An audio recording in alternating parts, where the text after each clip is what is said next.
Nada disso, temos que terminar o catecismo. Daqui a pouco termina o ano. Nós estamos na metade já. Vamos lá. Sim. Qual o problema, o gaja? Então, bom. Nós estamos falando do sacramento da penitência. Parágrafo 2º, dos efeitos e necessidade do sacramento da penitência e das disposições para bem recebê-lo. Quais são os efeitos do sacramento da penitência? O sacramento da penitência confere a graça santificante, com a qual são perdoados os pecados mortais e também os veniais que se confessaram, e de que haja arrependimento. Comuta a pena eterna e intemporal, da qual também é perdoada uma parte maior ou menor, conforme as disposições do penitente. Faz reviver o merecimento das boas obras feitas antes de se cometer o pecado mortal. Dá à alma auxílios oportunos para não recair no pecado e restitui a paz à consciência. Então deixa eu falar para vocês assim. Confissão bem feita também é confissão espiritual, claro, né? Que hoje é a que é possível e viável. Uma confissão espiritual bem feita, com realmente aquele arrependimento verdadeiro dos pecados, ter realmente ofendido ao Senhor, aquele arrependimento, né, sincero. Então nós caminhamos aí para a contrição perfeita, e isso realmente perdoa os nossos pecados. O Senhor nos perdoa vendo o nosso arrependimento, a nossa confissão. Porém, as penas dos nossos pecados não são tão facilmente assim perdoadas. Sobram as penas, são as consequências. Você ofendeu a Deus, você pediu perdão e Ele, então, te assim absolveu. Mas ainda sobram as penas, e são essas penas que nós vamos pagar depois no purgatório. Por isso que é importante, então, a gente, além da confissão, né, a gente também fazer obras de caridade, correr atrás aí ao máximo que nós pudermos, né, como é que fala? Correr atrás ao máximo que nós pudermos das indulgências, parciais ou plenárias, todas são importantes, tá certo? Fazer obras de caridade pelas almas do purgatório, ensinando os ignorantes, fazer jejum, penitência, tudo isso é importante. E, sobretudo, combater, se esforçar para não pecar de novo. Porque coisa pior que tem é aquilo que eles chamam aí de pecado de estimação. Todo mês faz a mesma coisa e repete.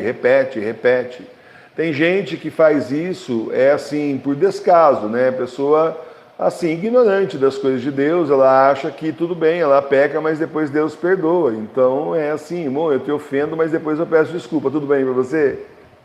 E aí ofende a pessoa várias vezes. Final do mês vai e pede desculpa, e no mês que vem começa de novo. Então, isso não é válido, porque a pessoa não está se arrependendo de verdade a ponto de combater o pecado. Você fala assim, professor, mas eu combato o pecado, mas quando eu vejo eu caio na mesma casca de banana e levo aquele tombão e caio no pecado de novo. Então aí você precisa entender por que você está pecando, fazendo sempre a mesma coisa, os mesmos pecados. Qual é o mecanismo que está te levando para isso? Qual é o mecanismo?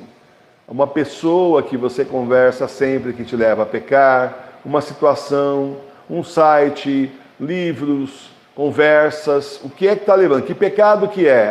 Tal. Em que situação você cometeu? Por que você fez isso? Em que situação você cometeu? Vale uma análise para você poder vencer. Eu não estou falando para ir para psicólogo, estou falando para você analisar o pecado para que você possa vencer, então, o pecado e não cair sempre na mesma casca de banana. Professor, tem um problema, cada vez que eu entro no site X de notícia, tem uma unha pelada lá e eu acabo pecando contra a castidade. Então não entre naquele site de notícia, muda de site de notícia, mãe. Então você evita o pecado, assim como São Felipe Neri tinha ensinado, fuja das ocasiões do pecado. E ele fugia mesmo, sai correndo. Então evitar esse tipo de coisa, de distância das pessoas que te levam a pecar. Resolva aí a sua vida, vá entendendo por quê. Às vezes tem uma questão psicológica, olha, você peca, tem toda uma questão, uma história psicológica na sua vida que leva você àquele pecado, pode acontecer. Então o importante é a gente estar combatendo os pecados, e para combater os pecados a gente começa primeiro estando vigilante. E segundo, a gente continua procurando entender os mesmos pecados porque são cometidos e vamos evitar as situações que nos levam a pecar. Aí pronto, está resolvido o problema. Né? Muito bem, com a ajuda de Deus, porque sozinho também você sabe que não dá. Precisa da ajuda de Deus, Nosso Senhor e do seu anjo da guarda. É o sacramento da penitência necessário a todos para se salvarem? O sacramento da penitência é necessário para se salvarem a todos que depois do batismo cometeram algum pecado mortal. É bom se confessar com frequência? Confessar-se com frequência é coisa ótima, porque o sacramento da penitência, além de apagar os pecados, dá as graças necessárias para evitá-los no futuro. Tem o sacramento da penitência a virtude de perdoar todos os pecados, por muitos e grandes que sejam? Sim, o sacramento da penitência tem a virtude de perdoar todos os pecados, por muitos e grandes que sejam, contanto que se receba com as devidas disposições. Quantas coisas são necessárias para fazer uma confissão bem feita? Para fazer uma confissão bem feita são necessárias 5 coisas. Primeiro, exame de consciência. Segundo, dor de se ter ofendido a Deus. Terceiro, propósito de nunca mais pecar. 4, acusação dos próprios pecados. E 5, satisfação ou penitência. O que devemos fazer antes de tudo para nos confessarmos bem? Para nos confessarmos bem, devemos antes de tudo pedir de todo o coração ao Senhor que nos dê luz para conhecer todos os nossos pecados e força para os detestar. Então, a primeira coisa é pedir ao Espírito Santo que nos mostre os nossos pecados, aqueles que inclusive você não vê que você fez. Muita coisa que você hoje sabe que é pecado, talvez há 3, 4 anos atrás você não soubesse, você não entendia Deus direito, você não estava na caminhada como você está agora. Agora você já é mais cuidadoso, cuidadosa, você sabe que tem um monte de coisa aí que é pecado, não deve fazer, vai descobrir mais um monte ainda para piorar a situação. Vai ser preciso muita coragem para você cair fora de tudo isso.